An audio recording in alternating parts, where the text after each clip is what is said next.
En este discurso, el pastor David Paul Yonggi Cho enseña cómo vivir en la presencia de Dios diariamente. Expresa su preocupación por la desconexión espiritual que ve en muchas iglesias y destaca que esta falta de conexión con la gracia de Cristo debilita la vida espiritual. Cho explica que la gracia de Dios es un regalo vivo que transforma nuestras vidas. Cuenta historias, como la de una familia cambiada por la oración, demostrando el poder de Dios. También enfatiza el amor ágape, el amor incondicional de Dios y la importancia del Espíritu Santo como compañero en nuestra vida diaria.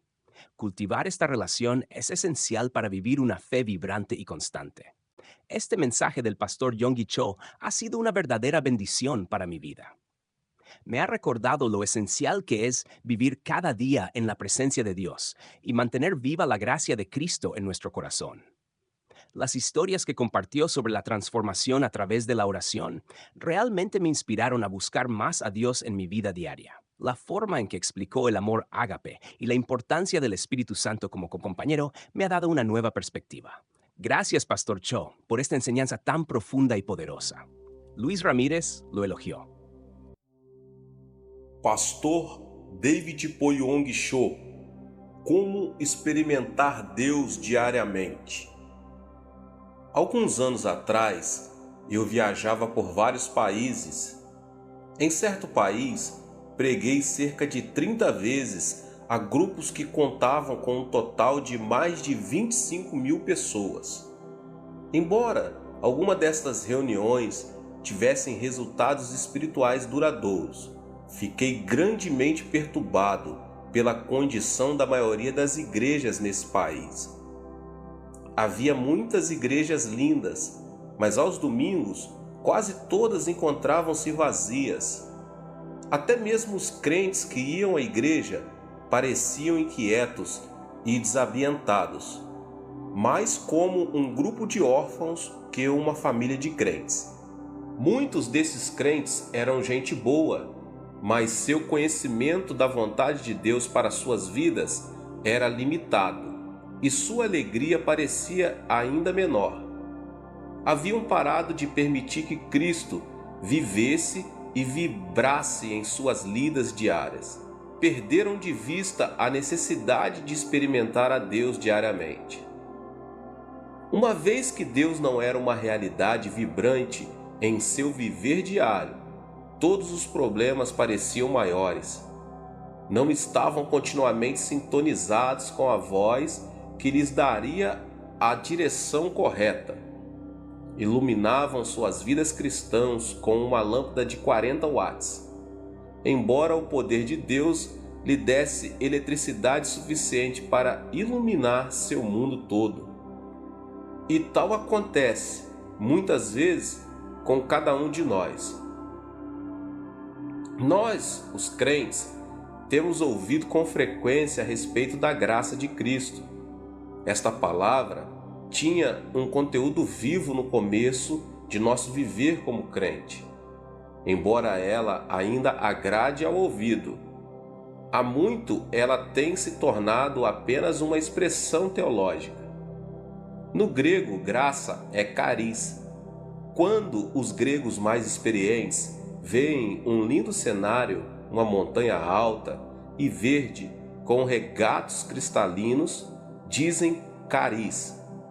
Quando ouvem música de uma beleza que prende a mente, levando às alturas do deleite, dizem charis. Charis refere-se a um elemento especial da beleza natural, nas belas artes, na música e nas lindas canções dos seres humanos. A graça é provida mediante a vida de Cristo na terra e sua morte na cruz. Por meio da aceitação da sua graça, pela fé, Cristo vem a você e o transforma em uma criatura de beleza. Ele muda o seu caráter e, à medida que você lhe permite, ele cria e desenvolve em você uma linda e nova personalidade. Ele pode tornar lindo o seu lar. Ele pode tornar maravilhosa a sua vida. Em Efésios 1:6 lemos: a riqueza da sua graça que Deus derramou abundantemente sobre nós. Esta é uma graça que não deve ser experimentada apenas uma vez em sua vida, mas em muitas ocasiões. Cerca de 20 anos atrás, minha sogra e eu visitamos uma das piores casas que já vimos. A família que aí residia tinha 10 filhos, mas era destituída de posses materiais. O pai era alcoólatra. Este homem, em certa época, também havia sido viciado em narcótico. Um sobrinho seu, presidente de uma das melhores faculdades médicas da Coreia, fez tudo o que encontrava ao seu alcance para curar o vício do tio, mas não conseguiu. Pôde apenas levá-lo ao modificar o hábito, passando de narcótico para o álcool. Esta mudança, contudo, acarretou uma situação pior. Seu tio, pai de 10 filhos, com o tempo, tornou-se alcoólatra crônico. Bebia desde cedo até tarde da noite. Seus filhos engraxavam sapatos, tentando ganhar dinheiro suficiente para sustentar a família. Mas o pai tirava todo o dinheiro que eles ganhavam para comprar bebida em vez de alimento. O dinheiro que o pai porventura ganhava também era usado para o álcool. Sem dinheiro, a família toda vivia como mendigos. Quando tive a oportunidade de falar com a esposa dele a respeito da vida em Jesus Cristo, ela encontrava-se muito triste. Estava magra por causa da má nutrição, tinha problemas cardíacos e dores estomacais, e seu estado mental era de profunda depressão. Enquanto falava com ela, ela não queria me ouvir. "Quero morrer", respondeu ela. "A melhor coisa que poderia acontecer comigo é a morte. Por causa do amor que tenho à minha família, não cometerei o suicídio. Senhor, seja bom para comigo. Por favor, por que não me mate?" "Eu não vim aqui com a finalidade de matá-la", disse eu com firmeza. "Vim aqui para falar-lhe da graça de Jesus Cristo." "Mas ir para o céu não me importa", respondeu ela. "Não me preocupo com o inferno. Tenho vivido no inferno em minha vida por muito tempo." "Irmã", desafiei-a, "gostaria de ver sua vida mudada? Gostaria de ver seu marido transformado? Gostaria de ver Cristo entrar em seu lar e torná-lo um lugar belo?" "Ah, isso não é possível", exclamou ela. E respondi: "Jesus Cristo veio a fim de dar-lhe sua graça, um dom, e para ganhá-lo você não precisa pagar nada. Ele disse que sua graça seria suficiente para suprir todas as necessidades. Cristianismo é mais que belos ensinos, mais que mera religião. Quando a pessoa se torna crente, Jesus Cristo entra em sua vida e dá-lhe sua graça. Ele a torna linda." Ela ouviu minhas palavras com interesse e começou a ir à igreja. Logo saiu de sua depressão. Deus curou-lhe as dores estomacais e os problemas cardíacos. Ela decidiu ser crente e tornou-se uma pessoa linda. Sua personalidade foi transformada pelo poder de Cristo. Desta época em diante, minha sogra e eu oramos com ela para que seu marido fosse liberto do alcoolismo. Todos os que ouviam falar que estávamos orando por seu marido riam-se de nós. Muitas vezes ele próprio ia à igreja a fim de ridicularizar-nos. Contudo, persistíamos em nossas orações a Deus. Sabíamos que a graça de Jesus Cristo podia mudar seus desejos e personalidade. Passaram-se alguns meses. Certa manhã, levantei-me às 4 horas para nossa reunião diária de oração. Depois de apresentar o sermão, todos nós começamos a orar. De súbito, senti-me como se caísse em profundo sono. Parecia que meu espírito estava sendo levado e eu podia ver a glória do céu. Então a voz de Cristo falou ao meu coração: "Meu filho, ouvi suas orações. Fiquei tomado de alegria, corri para minha sogra dizendo: Mãe, Jesus ouviu nossas orações. Mais tarde, enquanto tomávamos o café da manhã, um dos filhos do alcoólatra veio até minha casa. Em suas mãos, uma mensagem. O pai estava morrendo.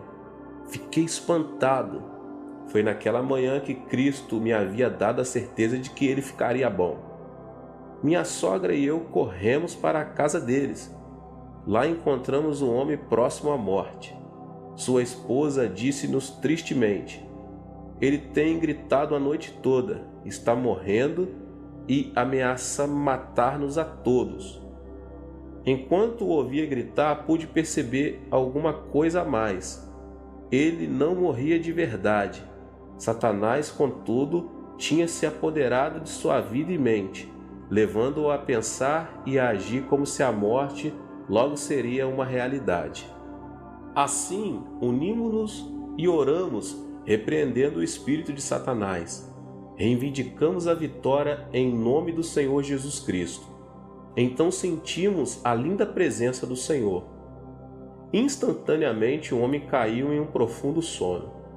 Deixamos-nos a casa crendo em Deus e louvando-o pela vitória. Jesus havia tocado o alcoólatra com sua graça. Desde esse dia, ele não mais tomou uma gota de algum álcool sequer. A graça de Deus começou a fazer dele uma pessoa diferente. Seus amigos começaram a ajudá-lo. Certo amigo deu à família um saco de arroz e o pai trouxe-o para casa em vez de vendê-lo a fim de comprar bebida. Era a primeira vez que ele trazia arroz para casa em 10 anos. A esposa dele ficou tão comovida que começou a chorar. Então ela se lembrou de meu sermão sobre pagar o dízimo. Ela separou a 10ª parte do arroz, mas não se sentia à vontade em dá-la a Deus. Ora, Jesus, argumentava ela, tu sabes que precisamos deste arroz. Compreenderás se não dermos o dízimo dele. Assim, ela colocou a 10ª parte do arroz de volta no saco. De novo, porém, lembrou-se do princípio divino do dízimo e novamente tirou um 10º. Depois de algum tempo, despejou o arroz de volta no saco. Era grande sua luta interior. Às 4 horas da manhã seguinte, com grande esforço, ela separou a 10ª parte do arroz novamente. Saiu de casa e começou a andar a caminho da igreja. Enquanto andava, lágrimas inundavam-lhe os olhos. Não podendo ver a estrada com clareza, tropeçou e caiu muitas vezes. Finalmente chegou para as orações matinais, toda suja e triste.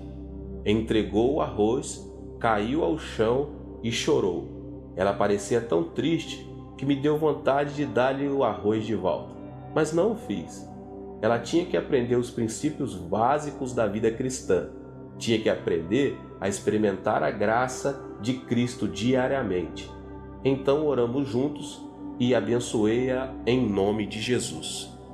Um mês mais tarde, ela veio correndo à nossa casa. Pastor, pastor, exclamou ela, aconteceu um milagre. O que aconteceu? Perguntei. Ela respondeu alegre, temos comido daquele saco de arroz por mais de um mês. Esta manhã meu marido perguntou-me como é que eu conseguia alimentar a família com um único saco de arroz. Ele já durou por mais de um mês. Fomos à sua casa para verificar o fato.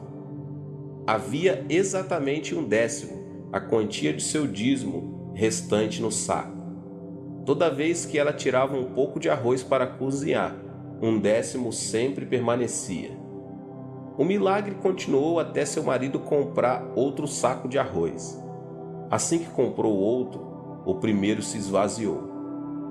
A graça diária de Cristo também começou a operar em seu lar. Por causa da pobreza da família, todos os filhos trabalhavam arduamente o dia todo. Então os filhos começaram a frequentar a escola. Hoje o marido é ancião da igreja. 2 dos seus filhos são pastores, cada um deles com um lar cheio da beleza de vidas dedicadas a Cristo. Esta família inteira aprendeu a importância de experimentar a graça de Cristo diariamente. Há 4 palavras na língua grega para expressar diferentes tipos de amor. Uma palavra é eros.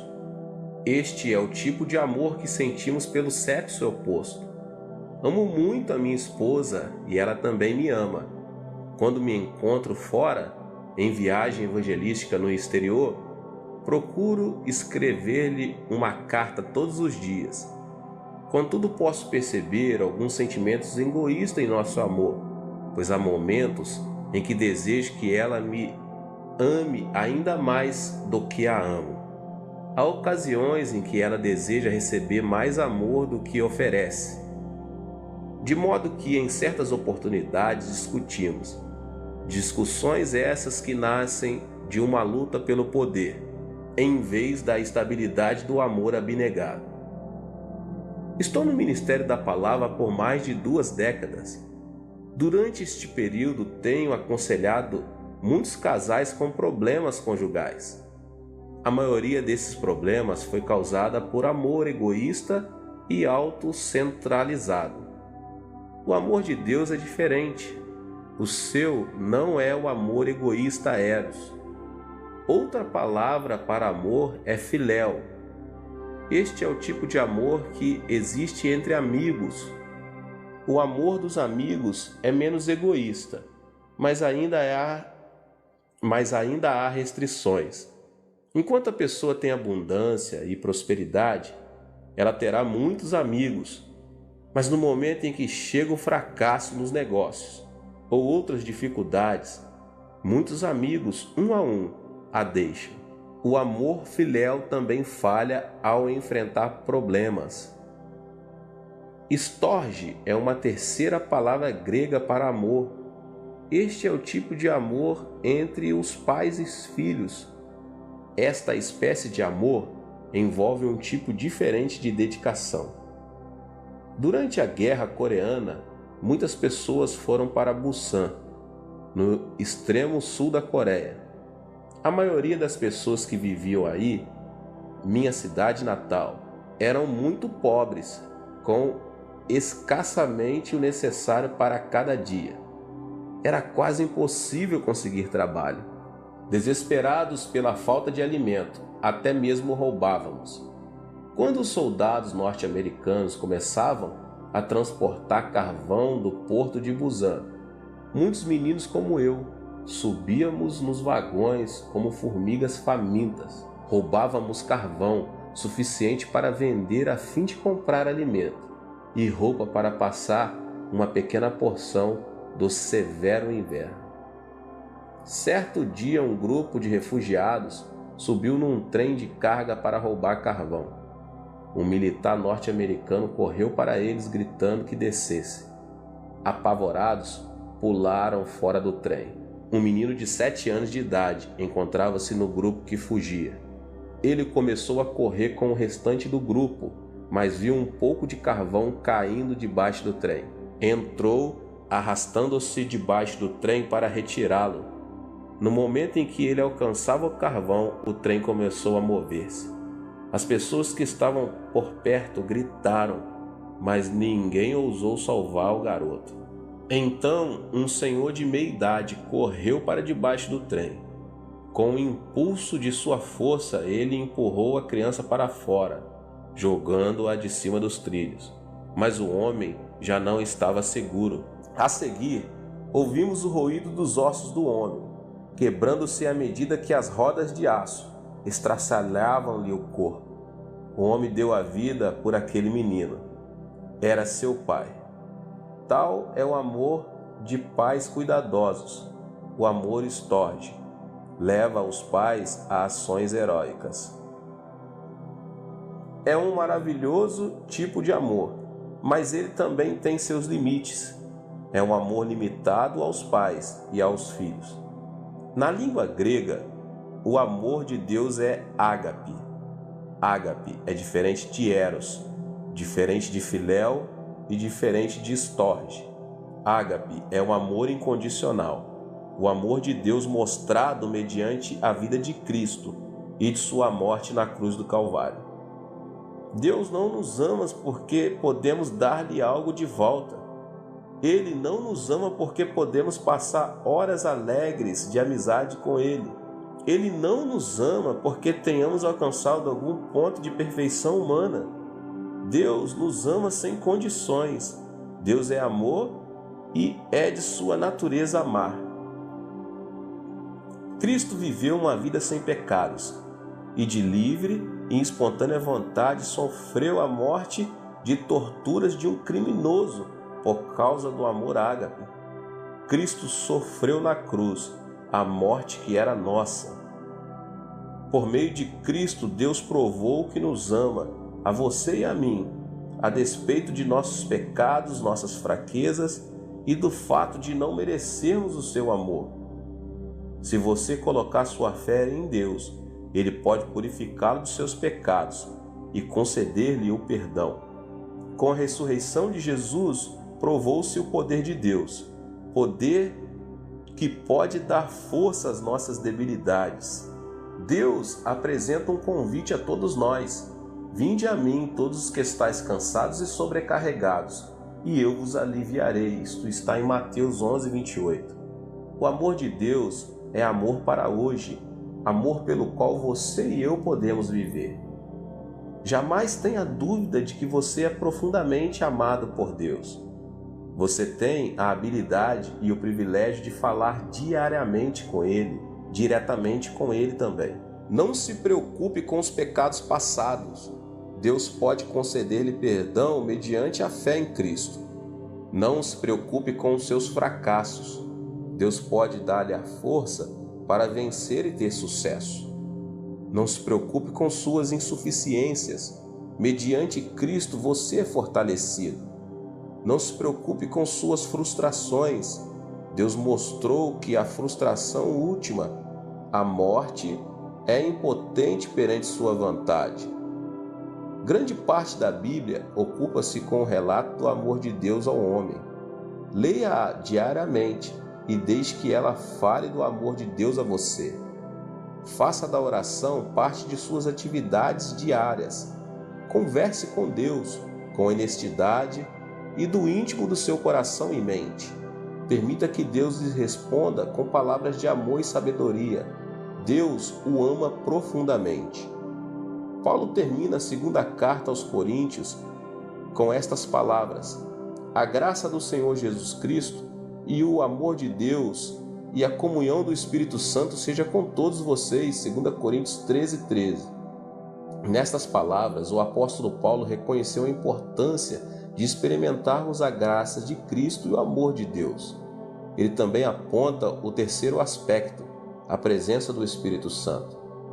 Se parafrasearmos este versículo diretamente na língua grega, teríamos: a graça de Jesus Cristo e o amor de Deus estejam em vós mediante a comunhão do Espírito Santo. O Espírito Santo é o meio pelo qual recebemos a graça de Jesus e o amor de Deus. A palavra grega para comunhão neste versículo é koinonia, que significa companheirismo, a qual envolve três aspectos distintos. Os dias do Antigo Testamento foram a época em que o nosso Pai Celestial lidou com o homem mais diretamente que nas eras seguintes. Então o Pai enviou seu Filho, Jesus Cristo, que viveu e andou entre os homens por 33 anos.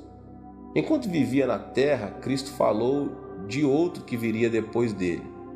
E rogarei ao Pai, e ele vos dará outro Consolador, a fim de que esteja para sempre convosco, o Consolador, o Espírito Santo, que o Pai enviará em meu nome. Esse vos ensinará todas as coisas, e vos fará lembrar de tudo o que vos tenho dito. João 14, 16 e 26. Hoje, mediante a pessoa do Espírito Santo, podemos experimentar o amor de Deus e a graça de Cristo. O Espírito Santo é uma pessoa, o terceiro membro do Deus triuno e uno.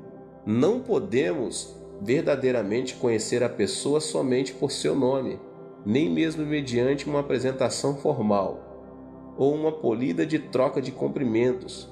Só conhecemos uma pessoa por meio da comunhão íntima e do partilhar amor mútuo.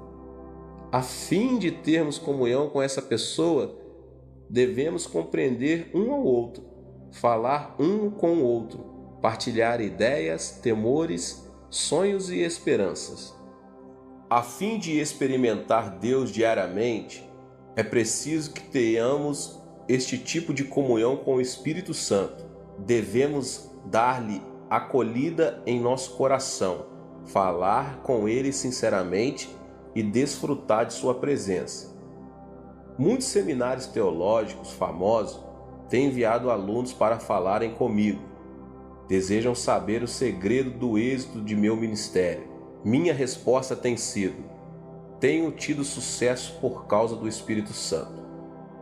É importante reconhecer e apreciar a presença do Espírito Santo. Sempre que subo ao púlpito para pregar, oro: querido Espírito Santo, guia os meus pensamentos e abençoa as palavras que vou falar. Depois eu oro: querido Espírito Santo, abençoa muitos durante este culto. Terminada a pregação, oro dizendo: querido Espírito Santo, obrigado por teu precioso poder. Quando leio a Bíblia, oro: Espírito Santo, ilumina meu coração, ensina-me, faze-me conhecer as verdades de Deus. Receba o Espírito Santo nas atividades diárias da sua vida. Não importa quais insignificantes possam parecer. Dependa dele e diga-lhe o quanto você o ama. Só então começa a verdadeira comunhão com o Espírito Santo. Lembre-se, ele estará para sempre convosco. João 14,16. Koinonia também significa associação, parceria. Sem o Espírito Santo como nosso sócio, jamais poderemos realizar nada de grande para Deus. Esta é uma das razões principais porque muitas igrejas tornam-se vazias e por este motivo que muitos jovens estão saindo da igreja. Sem o Espírito Santo, o reino de Deus não pode ser adequadamente construído e não podemos experimentar a graça de Jesus e o amor de Deus. Quando vou a outros países onde falam uma língua que não conheço, tenho de usar intérpretes a fim de comunicar-me com as pessoas. Falo em inglês e o intérprete traduz meus pensamentos e minhas palavras para a sua língua nativa. Em certo sentido, somos parceiros. Se esta parceria funcionar bem, o culto terá êxito.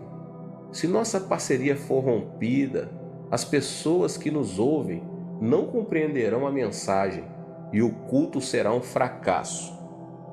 Você já parou para pensar que pode ter existido fracassos espirituais em sua vida de fé? Fica a imaginar porque há pouco êxito em sua vida de oração? Você sabe por que os milagres não são abundantes em seu andar cristão? É porque você tem falhado em sua associação diária adequada com o Espírito Santo. Mas quando você com sinceridade convidar o Espírito Santo a entrar em sua vida, ele estabelecerá uma associação sobrenatural com você. Você então terá parceria no negócio de construção do reino de Deus. O Espírito torna-se seu sócio majoritário. Você passa a ser o sócio secundário. Se você não der ouvidos ao sócio principal, terá fracasso no construir o reino de Deus. É preciso que você peça que o Espírito Santo seja seu sócio principal. Ele tem estado com vocês, mas tem sido negligenciado, tem sido maltratado. Você deve dar-lhe boas-vindas e convidá-lo a entrar em sua vida cristã como sócio principal.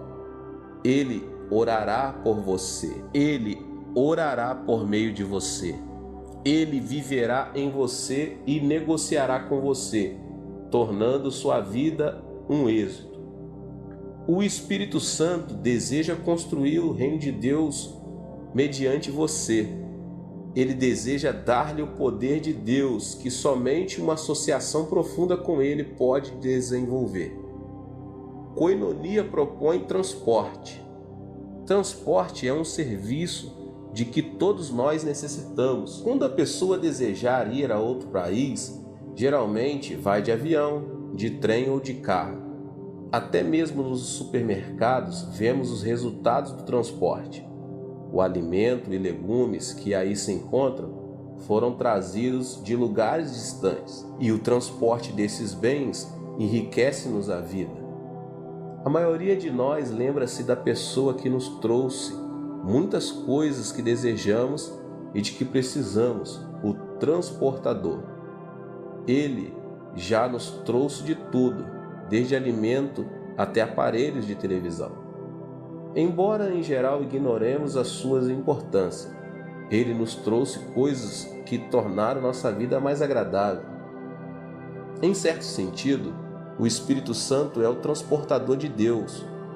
O Espírito Santo transporta a graça de Jesus Cristo e o amor desde o trono celeste até nosso coração, lar e igreja. O Espírito Santo também leva nossas orações ao trono de Deus. O Espírito de Deus está se movimentando constantemente entre Deus e você. Ele é o dom de Deus para você, o responsável para entregar aos que têm fé todos os dons de Deus, responsável pelas respostas a todas as orações baseadas na direção divina. Ele tem deleite em suas responsabilidades, pois é seu desejo obedecer à ordem do Pai. Para uma vida cristã de poder, é preciso que você experimente a Deus diariamente. Jesus Cristo deu-lhe a graça que o torna lindo. No termo cuidado de Deus, Ele lhe deu o amor pelo qual viver. Mediante a comunhão com o Espírito Santo e a graça de Cristo, o amor de Deus pode ser seu. Faça do Espírito Santo seu sócio principal e deixe que o poder, a graça e o amor de Deus fluam livremente em sua vida. Experimente a Deus diariamente e permita que a vibração dessa experiência irradie para todos os que estão ao seu redor. Deus te abençoe mais uma vez. Espero que você tenha gostado. Se inscreva aqui no canal e ative as notificações para que você não perca nenhum vídeo. Tem muitos vídeos aqui do pastor David Poyong Cho. Não esqueça de deixar aqui o seu like e também compartilhar com as pessoas que você mais ama. Deus te abençoe e nos vemos nos próximos vídeos. Tchau, tchau.